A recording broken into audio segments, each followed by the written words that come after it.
Bueno, buenos días. Les damos la bienvenida a este nuevo Día Mundial de la Trombosis. Este año comenzamos un día antes, es mañana, 13 de octubre, el Día Mundial. Les agradecemos mucho a los que están conectados y les agradecemos mucho también a los que están acá presencial. Esperemos que les sea útil.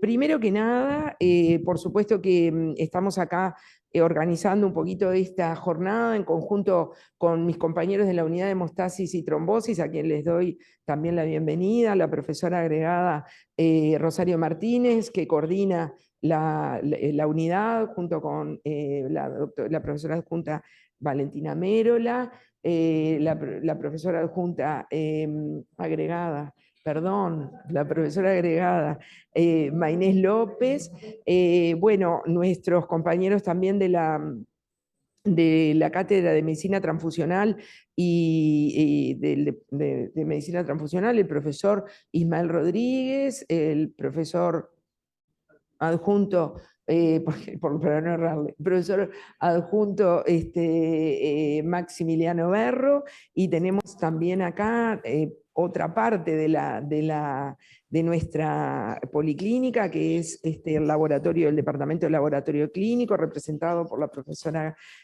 adjunta Paola Turcati. Por supuesto que tenemos a los hematólogos que trabajan con nosotros, especialmente Victoria Matosas, y conectada también está Ana Karina Pizarrosa, que es uno de los pilares también de Medicina C, y no podemos dejar de nombrar al Departamento de Enfermería, acá representado por Mariela Olivieri, que tiene una larga trayectoria, ahora lo van a ver en alguna fotito, con nosotros tratando de llevar adelante esta campaña. Bueno, el Día Mundial de la Trombosis se conmemora todos los años el 13 de octubre por una razón, se conmemora ese día porque nació Virchow, Rudolf Virchow, que fue realmente, una personalidad muy interesante porque no solamente fue médico y patólogo, también tuvo mucha influencia en la política alemana, realmente un hombre multifacético, pero aportó muchísimo conocimiento sobre lo que es la trombosis y la embolia, y bueno, a partir prácticamente de esos conocimientos como que se formaliza lo que es la trombosis y sus complicaciones. Por eso se elige el día 13 de octubre para conmemorar este día y dar a conocer a esta enfermedad. ¿Por qué? Porque la Sociedad Internacional de Hemostasis y Trombosis, además a través del Comité del Día Mundial de la Trombosis, destaca estos elementos, ¿no? Se registran más de 10 millones de casos de tromboembolia venosa en el mundo. En Estados Unidos se producen entre 100.000 y 300.000 muertes relacionadas a enfermedad tromboembólica venosa, y en Europa 500, alrededor de la misma cifra, un poco más, 544.000 muertes relacionadas a trombosis en el año. Pero además, no solamente es el número de fallecidos, sino también el número, lo que implica como carga económica, porque estos pacientes no solamente requieren muchas veces, siempre, pero muchas veces internación, cuidados especiales, sino que también van a tener alterada la calidad de vida y su productividad futuro. Eso en otros países se ha calculado. Para el Reino Unido el costo es de 640 millones de euros al año, en los Estados Unidos es de 15.000 millones de dólares al año, y en Australia se estima también que los costos relacionados con la enfermedad tromboembólica venosa es de alrededor de 1.720 millones al año. Los australianos hacen esto justamente, incluyen lo que es las pérdidas por bienestar, discapacidad y muerte prematura, y eso, fíjense que se multiplica casi por 20 el costo cuando lo tomamos en cuenta.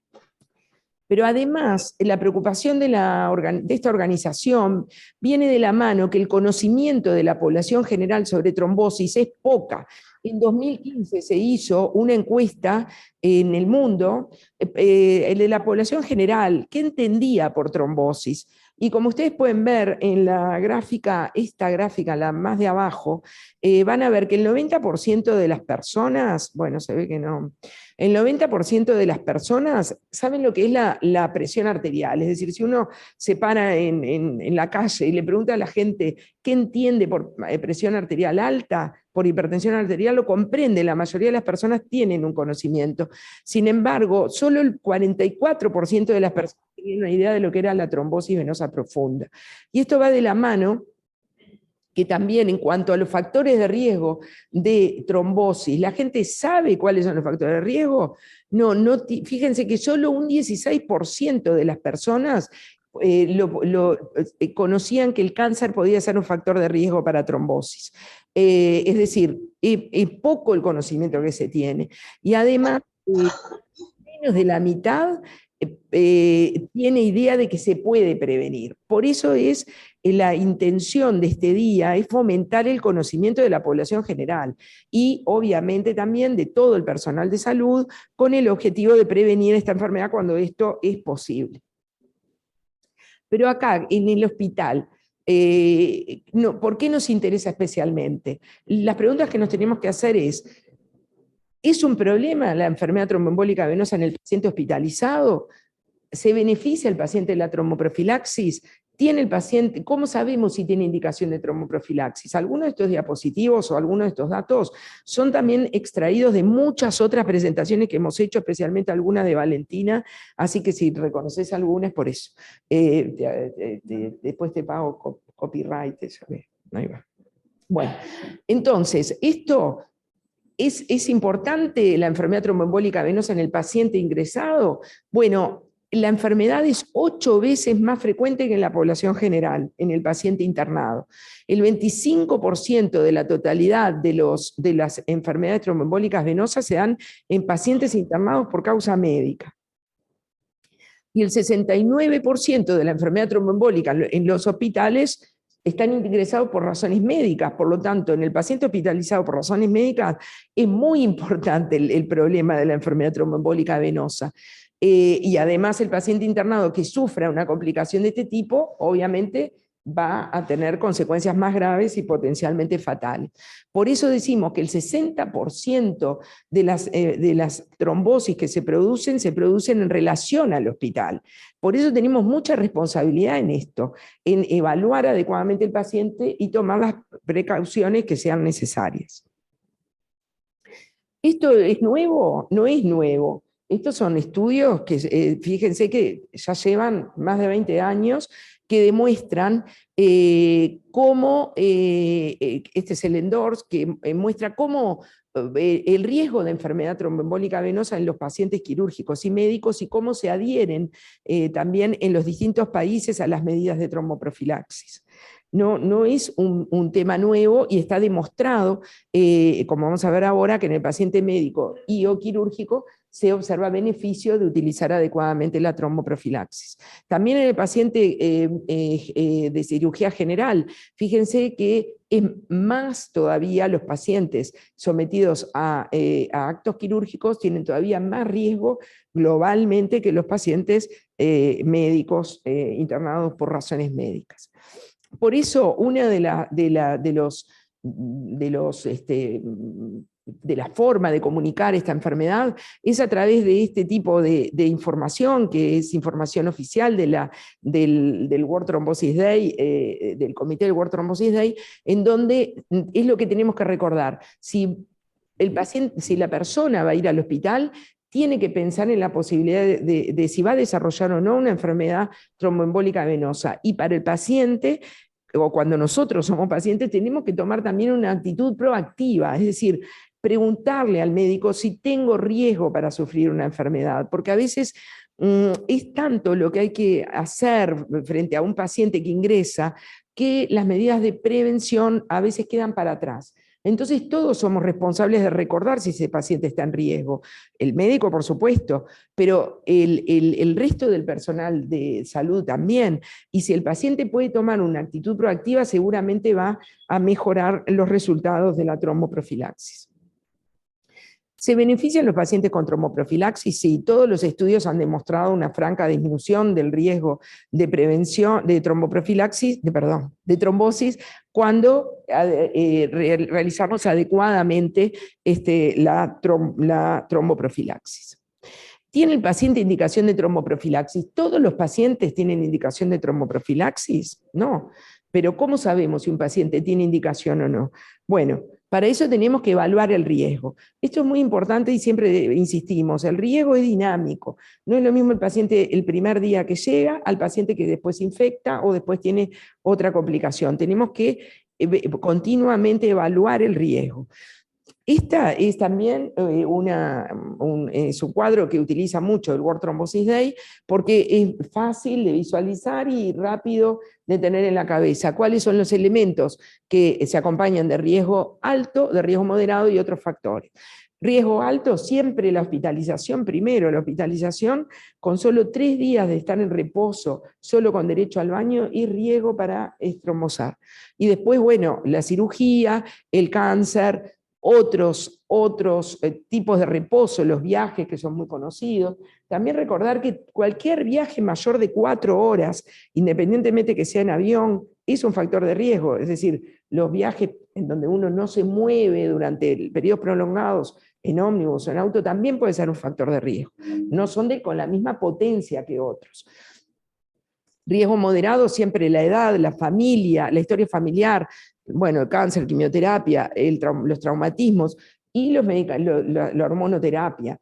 Siempre decimos eso, ¿no? Las mujeres estamos sometidas a lo largo de la vida a varias situaciones bajo tratamientos con estrógenos o el embarazo y el puerperio, o después en la menopausia la sustitución hormonal.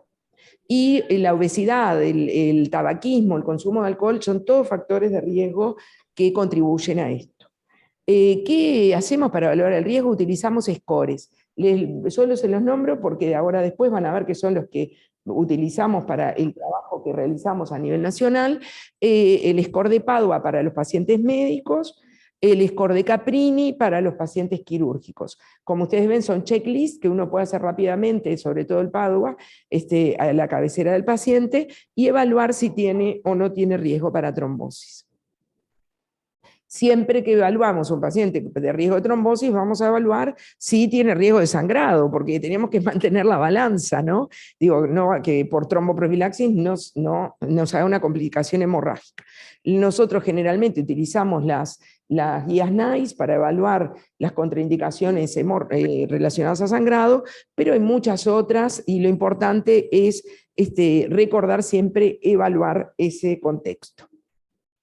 Por lo tanto, es un problema, es frecuente en el paciente hospitalizado, hasta el 70%, como decíamos, 60-70%, se relaciona la enfermedad tromboembólica al paciente hospitalizado, es más grave en el paciente hospitalizado, y el problema, y por eso vamos a presentar los resultados, que no son lo primero que hacemos, la medicación tiene estudios. Les pido que mantengan silenciados los micrófonos a Yanina y a Leticia.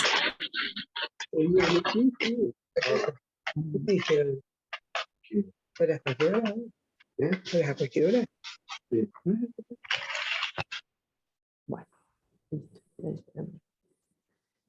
Está claramente subindicada.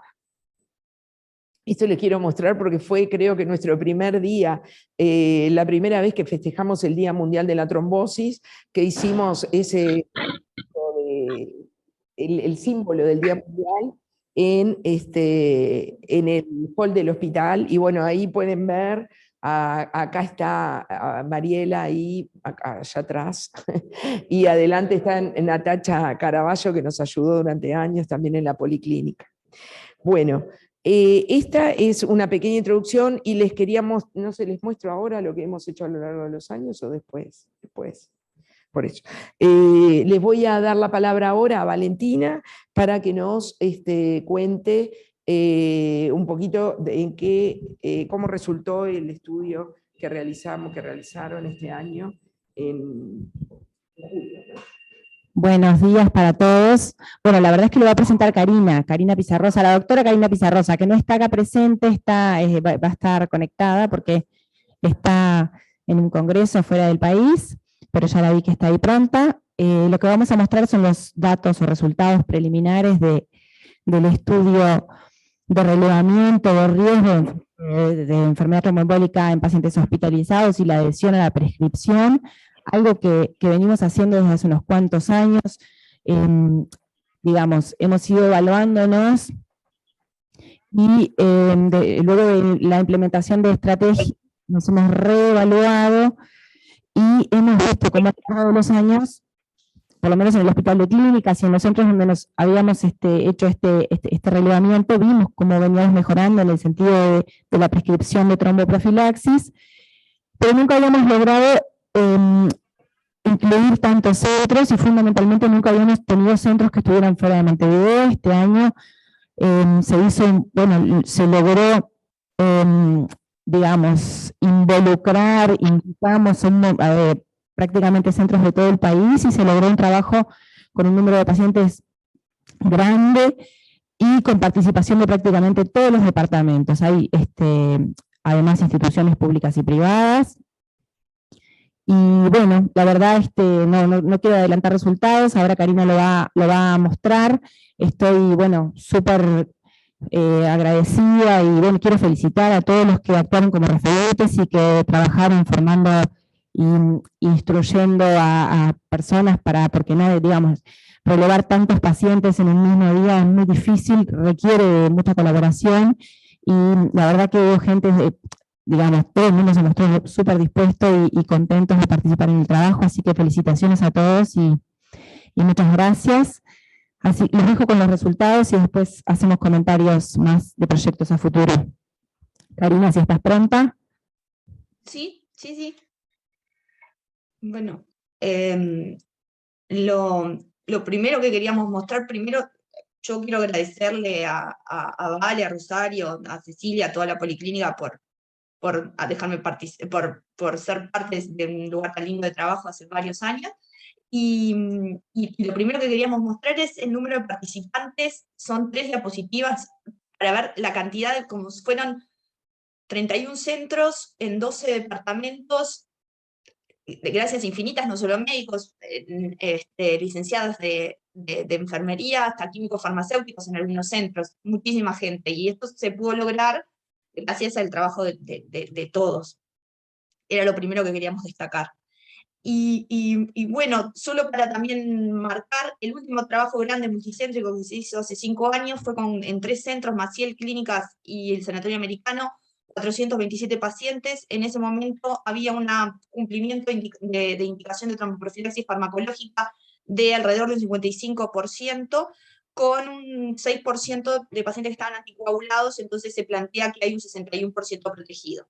Esos números solo para recordarlos para el actual. Pasaron 5 años, entonces se quiso conocer realmente la realidad nacional y sobre todo sumar centros que estuvieran fuera de Montevideo, y para eso se hizo este estudio, que es un estudio observacional, descriptivo, transversal y multicéntrico, que se hizo de forma simultánea en los 31 centros que vamos a ver, del 21 al 23 de julio del 2022. Para eso, de nuevo, toda la gente que participó y que fue la que hizo posible este trabajo, aparte de la guía de Valentina, que fue la que dirigió el trabajo.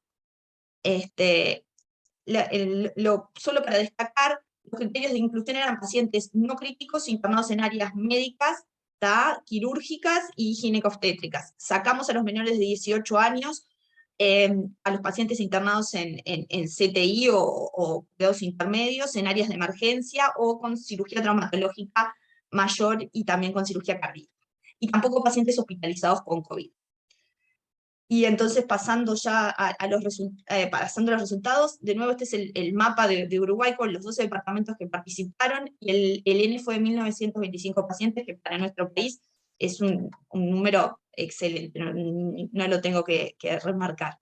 En la próxima diapositiva lo que se muestran son los logos de todas las instituciones de los 31 centros que participaron.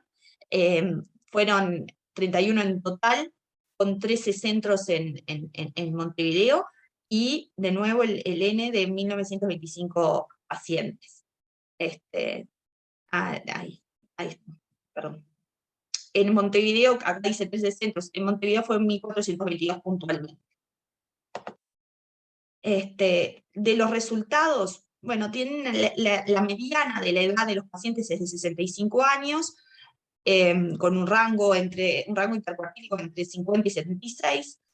La distribución entre sexos es similar, un poquito más de mujeres, 52,3%. Con respecto a la relación Montevideo y en centros que no estaban en Montevideo fueron 1.422 pacientes, y en el resto de los centros 503. Y entre lo público y privado, hay también hubo más participación de privados, pero igual un porcentaje bastante similar. 1.095 pacientes en centros privados, un 56,9% y un 43,1% del público. Y de nuevo, para destacar, es la primera vez que se sale de Montevideo, así que es excelente ese logro. Acá están los 31 centros con el porcentaje de participación, o sea, con el número de pacientes que aportaron, y cuál es su porcentaje dentro de ese universo de 1.925 pacientes. Obviamente hay centros con más participación, de alrededor de 200 pacientes, y otros centros más chiquitos. Eso lo queremos marcar, porque después cuando veamos el cumplimiento, puede ser que los porcentajes en centros con pocos pacientes, digamos porcentaje, por ejemplo, del 100% de cumplimiento, y eso también se relaciona con un N más pequeño en comparación con otros centros que aportaron 237 pacientes versus otros que aportaron 10. Eso solo para destacar. Y para hablar de la distribución de los pacientes, de la distribución de los pacientes según el grupo de patología, la mayoría era de patología médica, un 62,7%, después venía la quirúrgica un 31,2%, y luego la gravio-puerperal un 6,1%. Pasando ya a la indicación, o sea, cuánto es el porcentaje que los pacientes de pacientes que tenían indicación de tromboprofilaxis. Para eso se había utilizado los scores de Padua para pacientes con patología médica, y Caprini para pacientes con patología quirúrgica, y las normas las pautas del Royal College de ginecólogos y obstetras del Reino Unido para los pacientes con patología gravio-puerperal. De acá para destacar, de esos 1.925 pacientes, 72,1% tenían indicación de tromboprofilaxis. Si los dividimos según el tipo de patología, un 71,6% de los pacientes médicos tenían indicación de tromboprofilaxis, un 80,8% de los pacientes quirúrgicos tenían indicación de tromboprofilaxis, y un 32,5% de los pacientes con patología gravio-puerperal o pacientes gravio-puerperales tenían indicación de tromboprofilaxis. Esto tal vez es un poquito más alto que en otras series internacionales, probablemente se deba a que hay una cierta subjetividad, por ejemplo, en algunos ítems que determinan la indicación, como es el reposo, pero es como si nos tenemos que recordar un número, es alrededor del 70% del universo estudiado tenía indicación de tromboprofilaxis. Y ahora vamos a ver si se cumplía la indicación. De los pacientes con indicación de tromboprofilaxis, de todos los pacientes, un 58,6% de los pacientes reciben tromboprofilaxis de forma correcta. Si pasamos la diapositiva, un 9,5% estaban anticoagulados. Eso nos parece importante de remarcar, porque si están anticoagulados, también estarían protegidos por la enfermedad tromboembólica venosa. Entonces nosotros podemos decir que alrededor de un 68% de toda la población que tenía indicación de tromboprofilaxis estaban protegidos. Tenemos después también un porcentaje bastante elevado de 16% de pacientes que tenían una contraindicación formal para la tromboprofilaxis farmacológica. Entonces ahí no lo relevamos puntualmente, Pero bueno, en estos pacientes estaría la mayor indicación, donde sería el rol mayor de la tromboprofilaxis mecánica. Sabemos que también es muy difícil conseguir y poder aplicar tromboprofilaxis mecánica, y que las realidades no son iguales en todos los sectores. Y bueno, para terminar, un 16% que tenían indicación de tromboprofilaxis, que no tenían contraindicación alguna, no recibían tromboprofilaxis. Así que un 16% de los pacientes en riesgo no lo recibían. Eso es el número que tenemos que bajar. Si lo dividimos al paciente médico, si pasamos al paciente médico, los números, y esto van siempre mejores en nuestra población, siempre en el médico es donde se ve mayor cumplimiento. Un 66,9% de pacientes que estaban en riesgo recibían tromboprofilaxis correctamente, un 12,7% a su vez también estaban anticoagulados, lo que hace que alrededor de casi un 79% estuvieran protegidos, un 9,1% tenían contraindicación de recibir tromboprofilaxis farmacológica, y un 11,3% estaban en omisión. Los números que son tan buenos en lo médico no son tan buenos en lo quirúrgico. Un 47,8% de pacientes que tenían indicación la recibían, 47,8% de los que tenían indicación la recibían, un 4,8% estaban anticoagulados, así que alrededor del 50%, 52% estaban protegidos, un 28,6% tenían contraindicación formal para tromboprofilaxis farmacológica, y un 18,8%, casi un 20%, estaban en omisión. Si uno divide en un Caprini mayor a 5, que son los que tienen un riesgo realmente alto, versus un Caprini de 3-4, que es un riesgo moderado, recordando que, por ejemplo, Caprini le da un punto a cualquier paciente que tiene ya más de 40 años, y que es bastante sensible el Caprini, tal vez más sensible que el PADUA para asignar riesgo. Nosotros quisimos ver la diferencia, y bueno, los pacientes que tienen mayor riesgo tienen un porcentaje mayor de cumplimiento, no mucho más, pero lo tienen. Un 50,7% de los pacientes que tienen indicación la reciben, alrededor de un 5% están anticoagulados, y igual hay alrededor de un 18% de pacientes que están en omisión. Y si vemos el paciente con Caprini con riesgo intermedio, ¿no? Solo un 37,8% de los pacientes que tienen indicación la reciben, y los pacientes que están en omisión son alrededor de un 21,5%, casi un 22%. Y en el grávido puerperal, bueno, recordar ciertas características de estos pacientes. La mayoría son pacientes jóvenes, y eso también hace que tengan ya de por sí un porcentaje menor de indicación, como habíamos visto, un 32,5%. Y de nuevo, acá también hay como una estratificación de riesgo alto y de riesgo intermedio. En el global, de las que tenían indicación, solo 29% lo recibía. Un 10,5% lo tenían contraindicado, y un 50%, un 60% no estaban en omisión. Pero si uno pasa al riesgo alto, las que tienen riesgo alto, ahí sí un 60% recibían tromboprofilaxis, las que lo tenían indicado, y solo un 20% estaban en omisión.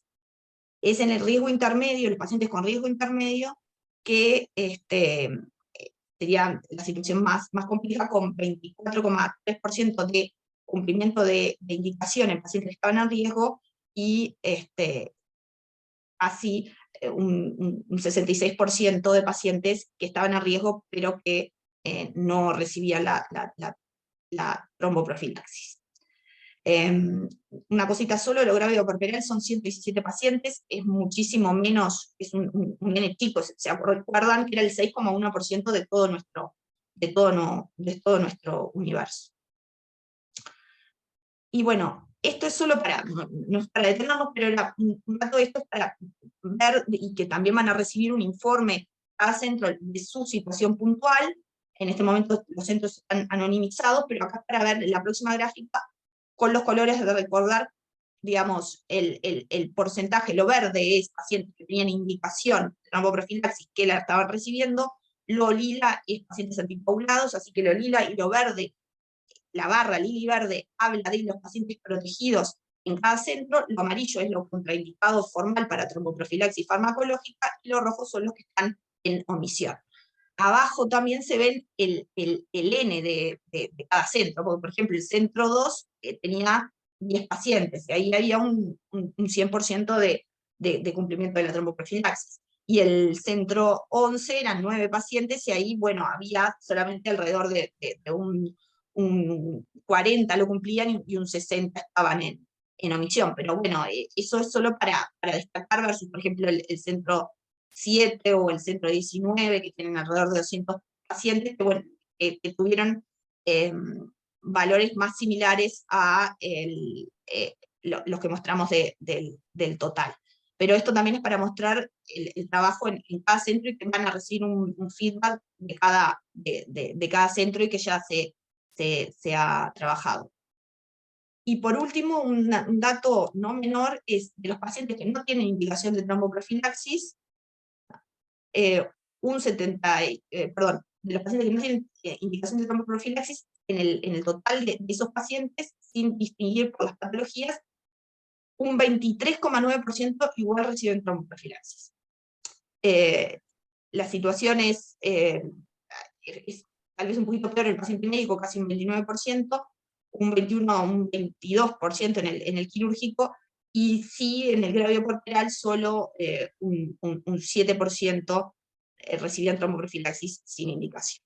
Este fenómeno también se ha reportado también a nivel mundial, y en series de Estados Unidos también, incluso con valores muchísimo más altos que estos, pero es algo a notar, porque bueno, la tromboprofilaxis es no solo indicación, la correcta indicación es que los pacientes que estén en riesgo lo reciban, y que un paciente que no está en riesgo lo reciba también está mal. Como conclusión es que estamos mejor, básicamente. Antes, de nuevo, era un 61% protegido, ahora estamos alrededor de casi un 68%, se va de a poco, pero esto también es una realidad más grande, y bueno, y sobre todo es la logística de generar este trabajo con el N que tiene este trabajo, y es un punto de partida para ir mejorando, y de poder hacer intervenciones, y poder mostrar el próximo año lo mejor que estamos, y seguir trabajando en el tema. No sé si tienen alguna pregunta. Bueno, la verdad que muchísimas gracias, Karina. Los resultados son impresionantes, sobre todo como, bueno, agradecerles primero, sí, a Valentina y a vos, y a todos los que han participado, pero digo, llevar adelante el poder, digamos, obtener datos de 33 centros realmente es, creo que, la primera vez en el país que se hace, y creo que sobre cualquier patología, porque realmente es muy abarcativo. 1925 datos no son realmente a considerar. Y bueno, eso sobre el estudio, me parece que después, como va a decir Rosario, pero esperemos que este sea uno de muchos, que este sea el comienzo de un trabajo en conjunto a nivel nacional, y que aprendamos a trabajar para generar datos que impacten, porque si no, siempre estamos hablando de centros aislados, y eso no ayuda a tomar medidas políticas nacionales, porque de esta manera se conoce una realidad nacional. Los datos son muy impresionantes, digo, más como muchas de las cosas vos ya las comentaste, digo, el paciente médico siempre está un poco mejor indicada la tromboprofilaxis, aunque también está sobreindicada, porque vimos que casi más de un 29% me parece tenía sobreindicación. El paciente quirúrgico siempre está ahí, en 50% o menos. Hay que darse cuenta que la mitad de estos pacientes están en riesgo de sufrir una trombosis, y realmente le va a complicar la estadía, y le va a complicar la sobrevida posterior a eso, ¿no? Hay que lograr concientizar. Creo que acá se juega mucho en el tema de las de la educación. Por eso estamos haciendo esto también, y la idea es mantener la educación. Bueno, y esta gráfica es muy, muy, muy buena. Me llama la atención, comentábamos con Rosario, el 16% de contraindicación para la anticoagulación, pero es sobre todo en el paciente quirúrgico, seguramente está en relación a cómo evalúa el cirujano el riesgo de sangrado con respecto a la tromboprofilaxis. Eso también tiene que ver con la información que tenemos que lograr llevar, porque obviamente que hay cirugías altamente hemorrágicas, pero hay muchas otras que no, y que lograda la hemostasis se puede comenzar con la tromboprofilaxis en forma adecuada. Bueno, la verdad que muy bueno, solo felicitarlos y desear que esto sea por fin el comienzo de trabajos en conjunto. Le voy a dar la palabra a Rosario, y vale, no sé. Sí, no, yo obviamente felicitar a todos, y realmente para nosotros es una satisfacción ver que sí se puede, como dice la gente, trabajar en grupo y lograr resultados mucho mejores que cuando trabajamos en forma individual, cada uno de nosotros. Obviamente que felicito a Valentina por el enorme esfuerzo que hizo de justamente convocar a todos los compañeros que participaron en este trabajo, y obviamente a cada centro que lo hizo, ¿no? Y los datos, si bien todavía tenemos cosas por hacer y nos falta, y bueno, y quisiéramos llegar al 100% de los que tienen indicación, pero creo que hemos avanzado muchísimo. Nosotros, yo como en mi edad, participamos, el primer corte que hicimos en la Médica C fue en el 2003, con obviamente muchísimo dificultades, pero que lo hicimos en el Hospital de Clínicas, y solamente el 12% de los pacientes que tenían indicación para tromboprofilaxis quirúrgicos la estaban recibiendo, y solamente el 18% de los pacientes médicos. O sea que hemos avanzado un montón, claro, son un montón de años también, pero creo que la educación y el insistir, y como que parece que cada vez que venimos, ahí vienen Valentina, Cecilia, Rosario con la tromboprofilaxis, pero creo que, bueno, está dando sus frutos. No sé si Valentina querés decir algo. Yo, bueno, no voy a repetir, solamente quiero aclarar, bueno, esto por supuesto que los centros estaban anonimizados, esa era uno de los, digamos, estaba definido de entrada. Nosotros pensamos que quizá podía surgir que hubiera mucha simetría, que hubiera centros que estuvieran muy bien en tromboprofilaxis por todo el trabajo de tantos años, y centros que estuvieran muy mal, y la verdad que eso no sucedió. El resultado fue bastante parejo. Los centros que más pacientes relevaron, que son 228, 237, 200, ahora no me acuerdo de memoria, 181, la verdad es que es bastante parejo. No es que esos centros están mejor y los centros pequeños peor, está bastante distribuido. Lo que quiere decir que todos tenemos que seguir trabajando en perfeccionar las estrategias para mejorar la prescripción de la tromboprofilaxis, para que, digo, más allá de que tenemos resultados que son muy buenos en general y que están en torno al 70% de pacientes protegidos, la idea es que sean el 100%. Y los pacientes que tienen contraindicación y que en realidad no la pueden recibir, bueno, en ese grupo de pacientes tenemos que trabajar en lograr tener mejores. Nosotros no relevamos el dato de si estaban con tromboprofilaxis mecánica, pero los que trabajamos, digamos, sabemos que en todo caso en los centros grandes hay 1 o 2 equipos, y en general están en bloque quirúrgico, en CTI, así que puedo decirlo, no tengo pruebas, pero tampoco dudas de que en piso nadie tiene dispositivos de compresión neumática, pero eso debería ser uno de los, digamos, como objetivos que saquemos para adelante a partir de este trabajo, porque tenemos ahí un grupo que es muy grande, son un 19% creo, que no están protegidos de ninguna forma. Bien, creo que lo voy a dejar por acá. Vuelvo a agradecer a todos. Me hubiera gustado nombrar a todos los que colaboraron, porque fue un trabajo realmente muy intenso. Es imposible, porque son más de 100, pero saben, porque si están escuchando saben a quién me refiero. No sé si alguien más, o alguien de los participantes que quiera hacer algún comentario.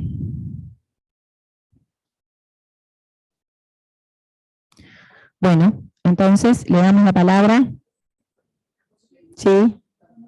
Yo lo que quería era agradecer, porque realmente nosotros en el hospital logramos tener un aparato, botas de compresión neumática intermitente, y eso se lo debemos a Natacha y a Mariela, que realmente insistimos, y ellas tuvieron ese logro que realmente es fabuloso, ¿no? Que de repente otros centros, incluso centros privados, que capaz que no lo cuentan.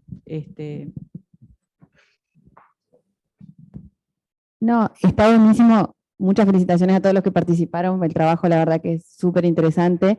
Simplemente un comentario que me parecía que capaz estaba interesante a futuros. Me imagino que Rosario, que va a hablar de las perspectivas, lo va a nombrar, pero en el hospital se hizo hace un tiempo el trabajo de incidencia de enfermedad tromboembólica vinculada a la internación, y dado que se armó un grupo de gente, estaría buenísimo ver eso también como con un corte nacional, porque sería una cosa muy buena correlacionar con estos resultados y aportaría mucho también para políticas futuras, me parece.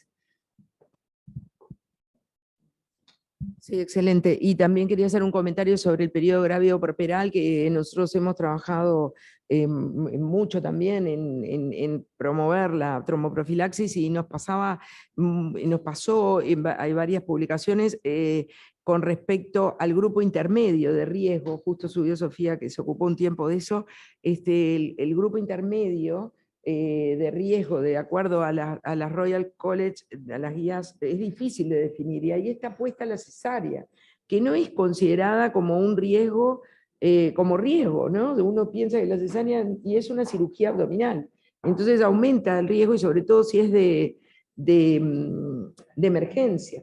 Y eso por los obstetras no está visualizado así. Bueno, se traduce claramente acá, porque se ve que ese grupo hay fuerte omisión o dificultades en la indicación de la tromboprofilaxis. Habría que retomar también actividades educativas a ese nivel. Bueno, muy bien. Bueno, entonces le doy la palabra a Rosario para que nos hable sobre las perspectivas futuras, que tenemos muchas.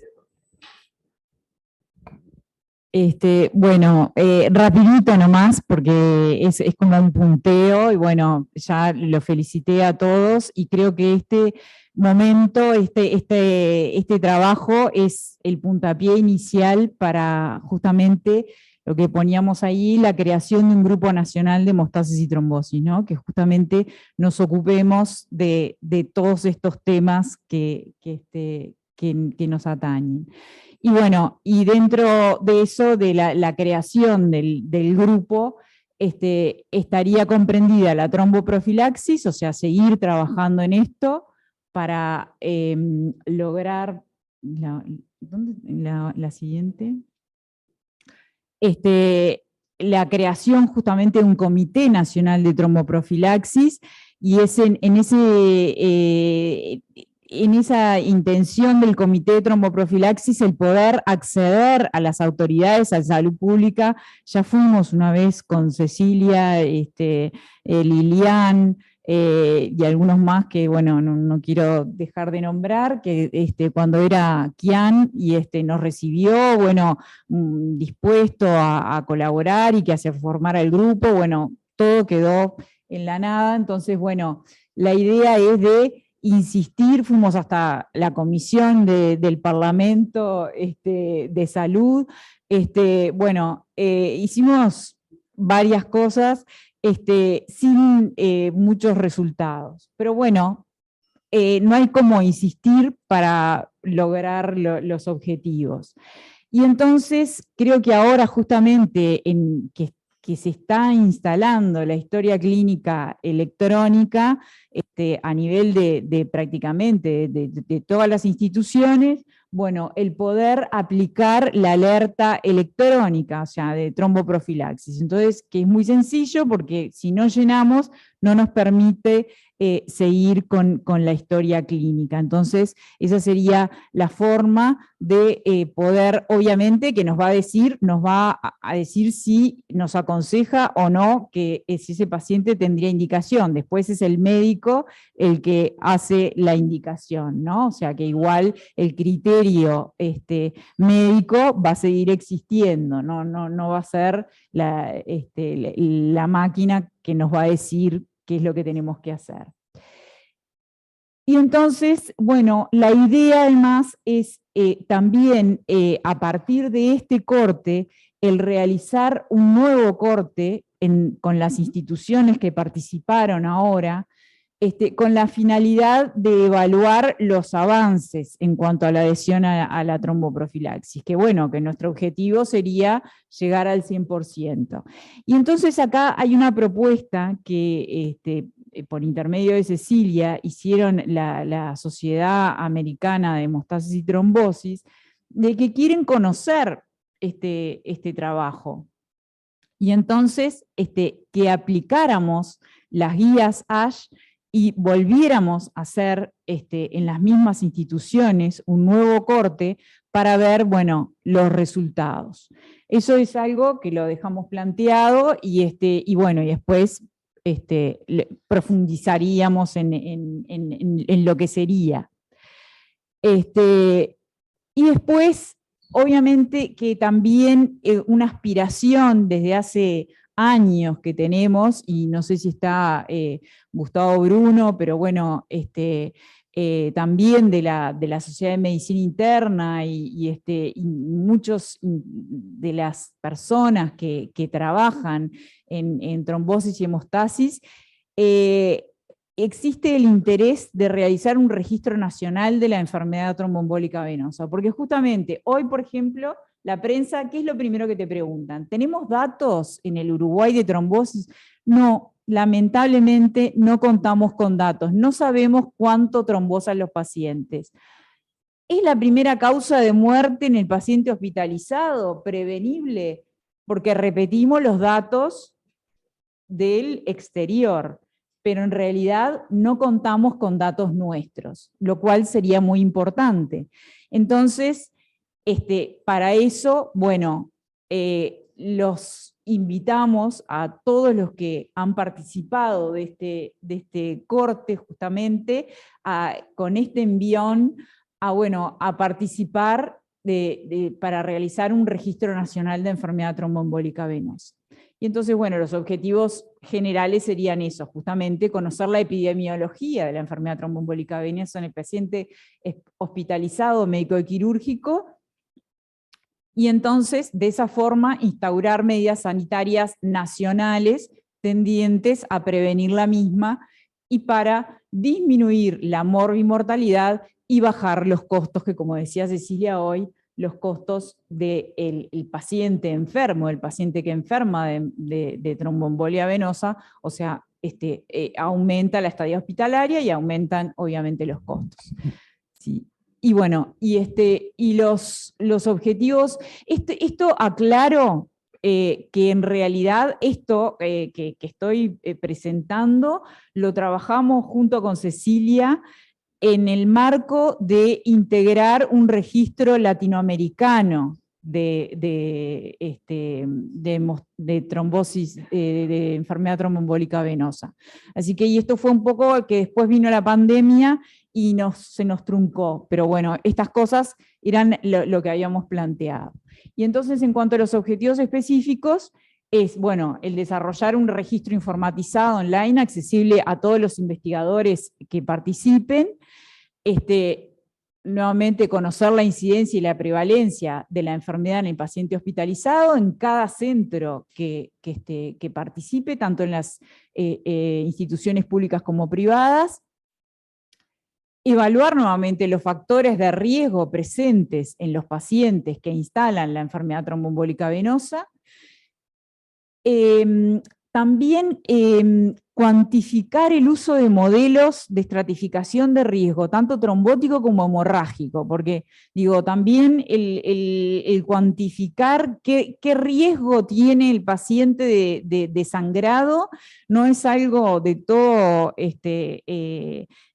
no hay unanimidad de criterios en cuanto a si hay scores que sirven, digo, no es igual que para la fibrilación auricular, que tenés el Hasbled, en la enfermedad tromboembólica venosa hay dificultad con eso, hay algunos que utilizan un score, y en realidad no está ninguno validado. Entonces, bueno, digo, también trabajar en ese aspecto, y justamente con los compañeros de medicina transfusional.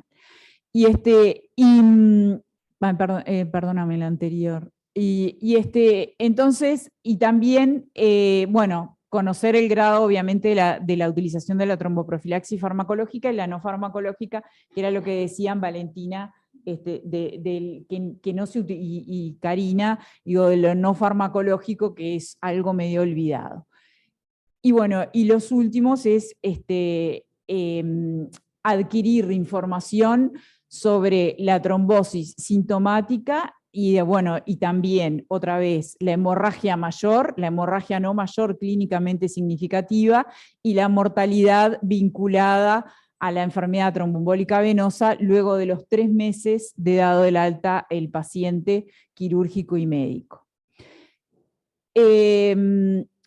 Bueno, y adaptar esto, obviamente, a la realidad nacional, y nuevamente formar parte del registro latinoamericano de enfermedad tromboembólica venosa.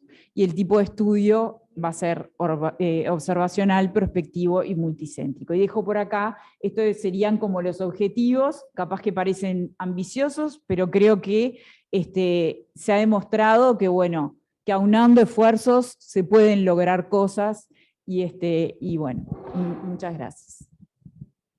Ya, le dejo que el otro, claro, me olvidaba, el otro, que era la primera diapo que había puesto, que el otro proyecto es en el uso de anticoagulantes directos y cáncer, que Mainés y Gustavo Bruno habían comenzado a trabajar. Bueno, buen día. A la gente del grupo de trombosis del Hospital de Clínicas, agradecerle por haberme recibido. Yo desde hace unos años participaba del grupo de trombosis del Hospital Maciel, que allá lo hacen las clínicas médicas de la Facultad de Medicina, por la médica 3, Gustavo Bruno y Franco Peverelli, y hematología de Asia, Ana Inés Prado y Gabriela Pascal por cardiología, que eran los que compartíamos ese trabajo, que es un trabajo muy asistencial, pero que bueno, que en los últimos años hemos tratado de poder empezar a poder generar algunos datos. Así fue que antes de venirme para acá, estuvimos trabajando un protocolo de trombosis y cáncer para tratar de valorar un poco la efectividad y seguridad de los anticoagulantes orales directos en los pacientes con cáncer y enfermedad tromboembólica venosa. Brevemente, algunos datos que todos sabemos, pero bueno, la frecuencia mayor que ocurre la enfermedad tromboembólica venosa en los pacientes con cáncer, la mayor mortalidad y el mayor riesgo de recurrencia, y también saber que son pacientes que van a asociar otros factores de riesgo, además de la enfermedad oncológica, van a asociar otros factores de riesgo para enfermedad tromboembólica venosa, como la quimioterapia, con algunos grupos farmacológicos especialmente definidos, la hormonoterapia, los carbaplatinos, los antiangiogénicos, pero bueno, que sabemos que aumentan considerablemente el riesgo de trombosis. La inmovilidad, la edad avanzada, los antecedentes de cirugía, la presencia de catéteres venosos, son todos pacientes que tienen alto riesgo de trombosis.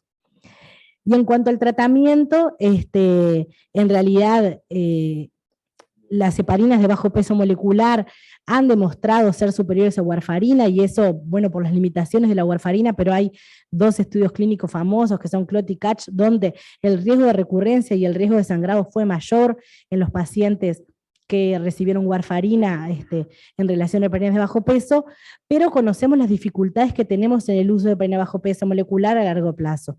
Fundamentalmente, el uso subcutáneo, la adherencia y la calidad de vida, y el costo que se vuelve realmente difícil de sostener en pacientes que van a requerir anticoagulación prolongada. Eso uno ahí se pregunta, bueno, ¿cuál es el rol de los directos en los pacientes con cáncer?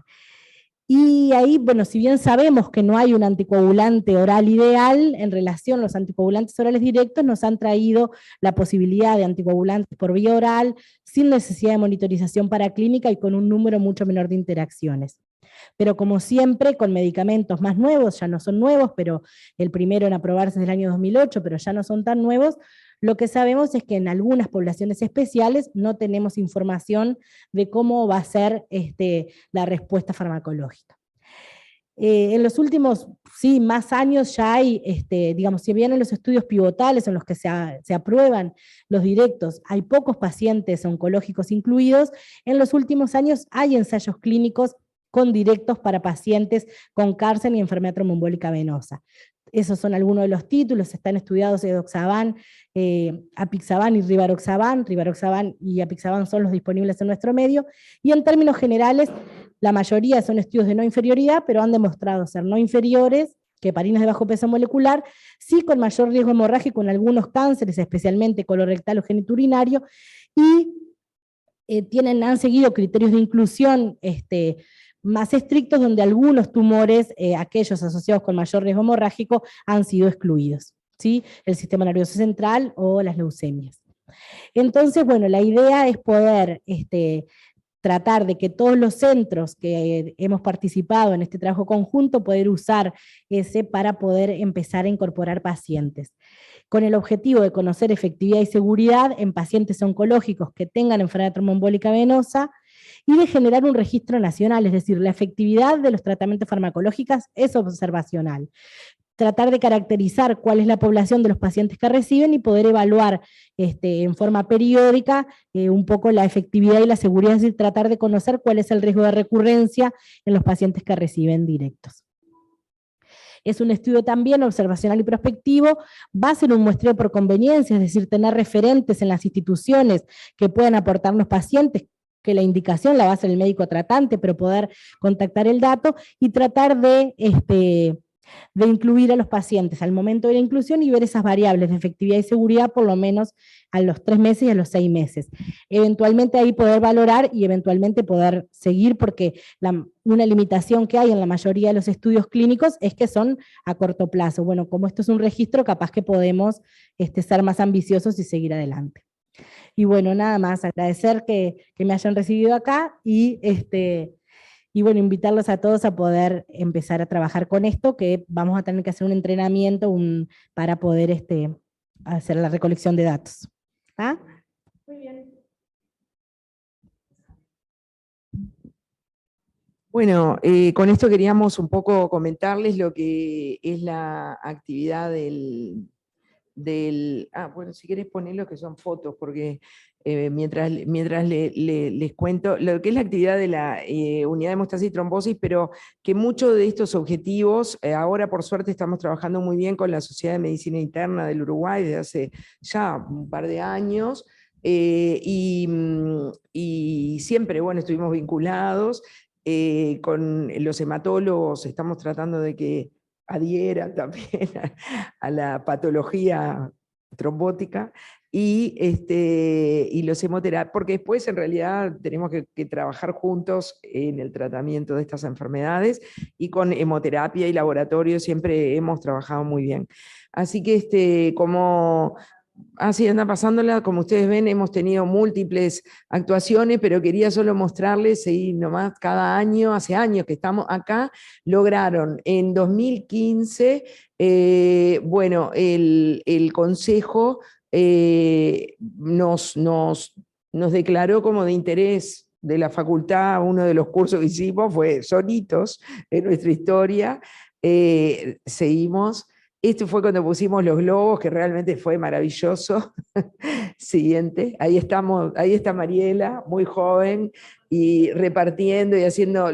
Los estudiantes de enfermería hicieron una intervención muy interesante en el hospital en ese año. Fue el primer año que hicimos el Día Mundial de la Trombosis, creo. A ver. acá en el 2016 se propusimos a DIGESA la creación de la Comisión Nacional de Tromboprofilaxis.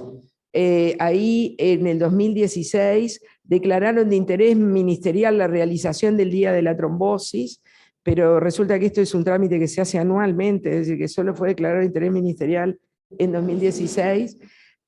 Bueno, ahí está el proyecto de ese, y ahí están, bueno, ahí fue cuando fueron Lilian y otras compañeras con las mismas banderas a la Cámara de Salud del Senado. Yo no sé si está Lilian conectada en el SMI, no está más el SMI. Ah, ¿están? Ah, están. En el anterior, si pueden ver, la que ahí, bueno, hicieron un lanzamiento de globos en el Palacio Legislativo en un día de una tormenta increíble. Digo, para que vean que hemos hecho muchas cosas. Bueno, y después seguimos con jornadas. Acá en el 2018 la comisión directiva del hospital decide incluir al comité de tromboprofilaxis en la COSEPA, pero ahora salimos de la COSEPA. ¿Sigan? Bueno, esto fue 2019. En 2020 hicimos 3 encuentros. Uno que fue muy interesante porque pudimos invitar a Gregoire Legal, que siempre nos apoya mucho, es un gran especialista desde Canadá. En el 2021 nos sumamos a la actividad del ISTH y discutimos algunas cosas. Por suerte también logramos ahí la suma de muchas entidades que estaban interesadas en el tema. Bueno, esto lo puso Lilian. Esta es una presentación que yo completé, pero que la hizo Lilian, en donde vemos el largo camino recorrido. Y en el 2021, cuando hablamos con la nueva dirección del hospital, en realidad decidieron que el comité de tromboprofilaxis dependiera directamente de la comisión directiva. Y de todas maneras, esto es un debe, el comité de tromboprofilaxis no está funcionando, tenemos que ponerlo en marcha como otras cosas, y bueno, es uno de los objetivos 2023, digamos, porque ya 2022 lo dejamos pasar. Así que bueno, un poco mostrarles cuál es nuestra historia, porque es nuestro entusiasmo, hace tantos años que lo hacemos, que realmente esperamos que algún día lleguemos a buen puerto, y creo que es un hito a destacar el trabajo increíble que han realizado en todo el país los compañeros que se han dedicado a recabar estos datos. Ah, estás Lilian. Bueno, me gustaría, Lilian, darte la palabra, porque vos estás desde antes del principio en todo esto, y bueno, que cuentes tu experiencia también. Primero que nada, felicitarlos por el trabajo que nos incluyó a tantos centros. Es verdad que... Lilian. Primero que nada, ¿se siente? ¿Se escucha? Sí, vamos a subirte el volumen. Dale, vos habla. No, que primero que nada felicitar por toda esta recolección de tantos datos de los centros públicos y privados. Agradecer cómo lo hicieron a Valentina, que fue el motor de este trabajo, a Karina con esas gráficas que mostró. Y bueno, sí, desde el principio, y eso fue una lucha. Me acuerdo uno de los días que conmemoramos el Día Mundial de la Trombosis, salimos con unas camisetas en fotos, eso de los globos en el Palacio Legislativo, todos los esfuerzos. Y bueno, creo que decía Rosario que muchas cosas no las logramos, pero lo intentamos, y creo que eso es lo importante, y que con el correr de los años eso se va a poder plasmar.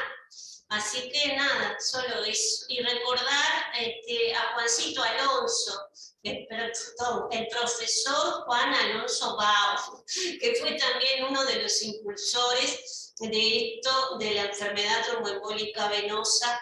Me acuerdo de una presentación que hizo, Cecilia empezaba diciendo que se conmemora porque ese día, el 13 de octubre, nació Virchow, y Juan decía, en una de las tantas cosas que hicimos, todos los años cuando entraban los residentes del hospital, de las diferentes especialidades, hacíamos una jornada que se llamaba Día Mundial de la Trombosis, un compromiso de todo el equipo de salud, y una de las presentaciones de Juan era: ¿qué hemos aprendido desde Virchow? Me acuerdo como si fuera hoy esa diapositiva.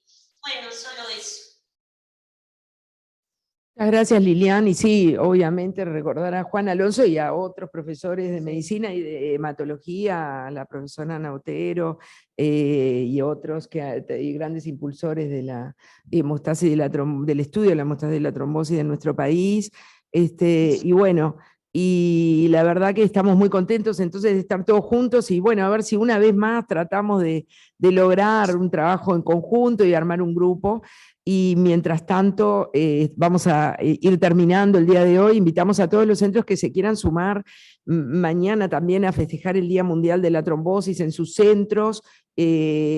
Pueden, digamos, compartiendo información con los pacientes y los acompañantes. Nosotros mañana desde a las 10 vamos a tener un poco entre las 10 y el mediodía actividad abajo en la entrada, como otros años, repartiendo flyers y información a los pacientes, y va a venir, probablemente haya un poco alguna actividad de la prensa, y bueno, y decirles que este es solo el comienzo, nuevamente, y vamos a ver si podemos llevar adelante por lo menos alguno de los trabajos que hemos presentado, y los invitamos ahora a los que están acá en forma presencial a terminar compartiendo con nosotros un pequeño lunch, y lamentamos que no puedan estar todos acá, pero capaz que la próxima vez. Así que muchas gracias por estar y nos estamos viendo. Chau, chau.